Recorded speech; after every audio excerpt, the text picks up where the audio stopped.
आप सभी का हार्दिक स्वागत है आपके अपने YouTube channel Kautilya classes Hajipur में। Kautilya classes Hajipur YouTube channel पे आज हम इंटरनेशनल करंट अफेयर्स के एक टॉपिक लेकर आए हैं जो काफ़ी महत्वपूर्ण है आगे के एग्जामिनेशन के लिए। टॉपिक है यूरोपीय संघ से जुड़ा हुआ और यह टॉपिक है फ्रांस में पेरिस में जो इस बार का ओलंपिक और पैरालंपिक खेल होने वाला है उसी से जुड़ा हुआ यह खबर है, काफ़ी महत्वपूर्ण है। तो चलिए हम लोग इस पर देखते हैं। डिजिटल शेंगेन वीज़ा जारी करने वाला यूरोपीय संघ का पहला देश कौन बन गया है? डिजिटल शेंगेन वीज़ा जारी करने वाला यूरोपीय संघ का पहला देश कौन बन गया है? तो इसका आंसर होगा फ्रांस। अब यहाँ समझने वाली बात है कि डिजिटल तो आप समझ रहे हैं कि कोई भी चीज़ ऑनलाइन या घर बैठे आप मोबाइल से कंप्यूटर से कुछ करते हैं तो उसे डिजिटल कहते हैं। यहाँ शेंगेन वीज़ा क्या है? वीज़ा भी आप समझ रहे हैं, अब समझना है शेंगेन। तो शेंगेन क्या है? देखिए, यूरोपीय संघ के कुछ देश और उसके अलावा यूरोप के कुछ देश मिलकर आपस में एक समझौता किए हुए हैं जिसके तहत उन सभी देशों में जो आपसी समझौता किए हुए हैं उनके नागरिक एक दूसरे के देश में बिना किसी वीज़ा के आवाजाही कर सकते हैं, उन्हें कोई रोक टोक नहीं है। तो जितने देश शामिल होकर के आपस में समझौता करके इस तरह का ये क्षेत्र बनाए हुए हैं, यानी जितने देशों के सम्मिलित रूप से ये व्यवस्था बनी हुई है कि एक दूसरे के यहाँ जाने के लिए किसी तरह के वीज़ा की ज़रूरत नहीं होगी वहाँ के लोगों के लिए, तो उतने सारे देशों का सम्मिलित रूप जो है, जो क्षेत्र है, वह कहलाता है शेंगेन, शेंगेन क्षेत्र। और अभी क्या है कि शेंगेन क्षेत्र के जितने देश हैं वो तो आपस में अपने देश के लोगों के एक दूसरे के यहाँ आने जाने के लिए वीज़ा मुक्त आवाजाही तो किए हुए है ही। अभी नया क्या हुआ है कि ये फ्रांस जो है अपने देश में इन शेंगेन क्षेत्र में शामिल देशों के अलावे भी दूसरे देश के नागरिकों के लिए भी शेंगेन वीज़ा जारी किया है, डिजिटल शेंगेन वीज़ा जारी किया है।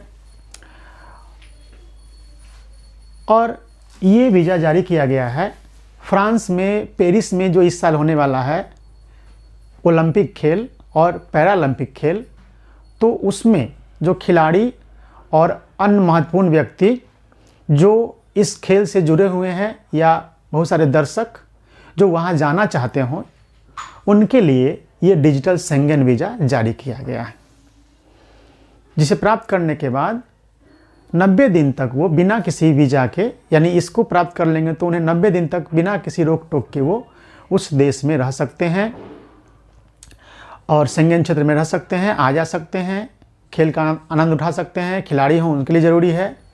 तो यही है डिजिटल शेंगेन वीज़ा। थोड़ा देखते हैं स्लाइड में। शेंगेन देश, शेंगेन क्षेत्र के 27 देश शामिल है। यानी शेंगेन क्षेत्र जो है, यानी वो ऐसा क्षेत्र जहां एक दूसरे देश के नागरिकों के आने जाने के लिए किसी प्रकार की वीज़ा की ज़रूरत नहीं है, तो उसे बोलेंगे शेंगेन क्षेत्र। और उसमें कितने देश शामिल हैं? तो 27 देश।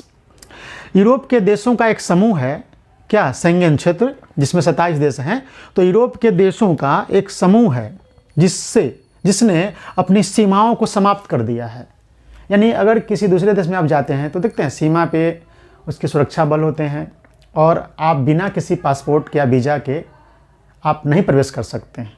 लेकिन ये शेंगेन क्षेत्र जो है, शेंगेन क्षेत्र, उसमें यूरोप के कह सकते हैं, यूरोप महाद्वीप के 27 ऐसे देश शामिल हैं और उन सभी को मिलाकर जो क्षेत्र बना है उसे शेंगेन क्षेत्र कहते हैं। और इस शेंगेन क्षेत्र में क्या किया गया है? सभी 27 देश अपने, देखिए, यूरोप के देशों का एक समूह है जिसने अपनी सीमाओं को समाप्त कर दिया है। जर्मनी से फ्रांस की यात्रा अपना पासपोर्ट दिखाए बगैर कर सकते हैं इस क्षेत्र में शामिल देशों के लोग, संपूर्ण शेंगेन क्षेत्र में। ठीक है। शेंगेन वीज़ा एक ऐसा वीज़ा है जो किसी व्यक्ति को कानूनी तौर पर देश में और उसके भीतर यात्रा करने की अनुमति देता है। शेंगेन क्षेत्र यूरोप का एक क्षेत्र है जहां लोगों की मुक्त आवाजाही की अनुमति है। अभी जैसे इंडिया वाले हैं, इंडिया वाले अभी नहीं जा सकते हैं मुक्त आवाजाही बिना वीज़ा के।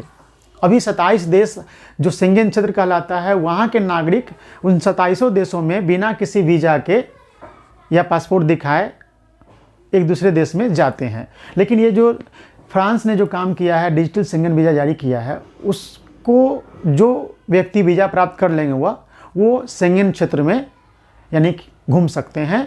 और मैंने बताया कि ऐसा इसलिए किया गया है कि फ्रांस में, पेरिस में इस साल ओलंपिक खेल और पैरालंपिक खेल होने वाला है 2024 में। ये भी क्वेश्चन बहुत पूछा जा रहा है कि 2024 का ओलंपिक खेल कहाँ होगा, पैरालंपिक खेल कहाँ होगा, तो फ्रांस के पेरिस में होगा। और चूँकि इसमें बहुत सारे देशों के खिलाड़ी और उनसे जुड़े हुए लोग या दर्शक वहाँ पहुँचेंगे, तो उन्हें किसी तरह की असुविधा ना हो, इसलिए उन्हें डिजिटल शेंगेन वीज़ा जारी करने की व्यवस्था की है फ्रांस ने। और उनका टारगेट है कि 70,000 के आसपास ये डिजिटल शेंगेन वीज़ा जारी करनी है, ताकि वो खेल में लोग पहुंच सके, खिलाड़ी पहुंच सके। तो समझ गए, शेंगेन वीज़ा एक ऐसा वीज़ा है जो किसी व्यक्ति को कानूनी तौर पर देश में और उसके भीतर यात्रा करने की अनुमति देता है। शेंगेन क्षेत्र क्या है, तो यूरोप का एक क्षेत्र है जहां लोगों की मुक्त आवाजाही की अनुमति है 27 देशों में। Type C Schengen visa, type C और टाइप डी होता है इसमें।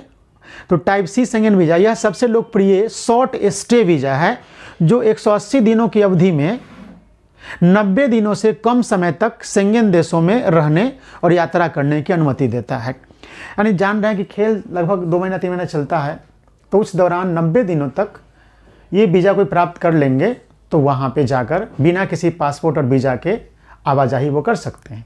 तो मेन मकसद है पेरिस में ओलंपिक और पैरालंपिक खेलों में लोग और खिलाड़ी वहाँ अच्छे से पहुँच सके, उन्हें किसी तरह की असुविधा ना हो। अब देखिए, टाइप डी वीज़ा जो होता है, टाइप डी शेंगेन वीज़ा क्या होता है, लंबे समय तक चलने वाला वीज़ा है। टाइप डी वीज़ा कैसा है, तो लंबे समय तक चलने वाला वीज़ा है। और टाइप सी क्या है, शॉर्ट टर्म का है। तो लंबे समय तक चलने वाला वीज़ा तो फिर वो अलग प्रक्रिया होती है टाइप डी में, जो कोई ज़्यादा दिनों तक रहना चाहता है उसके लिए है ना। लेकिन अभी तो खेल में लोगों की भागीदारी हो, दर्शक पहुंच सके, उनके लिए फ्रांस ने डिजिटल शेंगेन वीज़ा जारी किया है। और इसका लक्ष्य है कि 70,000 के आसपास वो वीज़ा जारी करेंगे। ठीक है, शेंगेन क्षेत्र के भीतर राष्ट्रीय सीमा नियंत्रण को समाप्त कर दिया गया। समझ रहे हैं बात, यानी शेंगेन क्षेत्र जो है उसमें राष्ट्रीय सीमा नहीं है, नेशनल बॉर्डर नहीं है उन देशों के बीच में, कोई भी व्यक्ति आ जा सकते हैं उन देशों के शामिल लोग।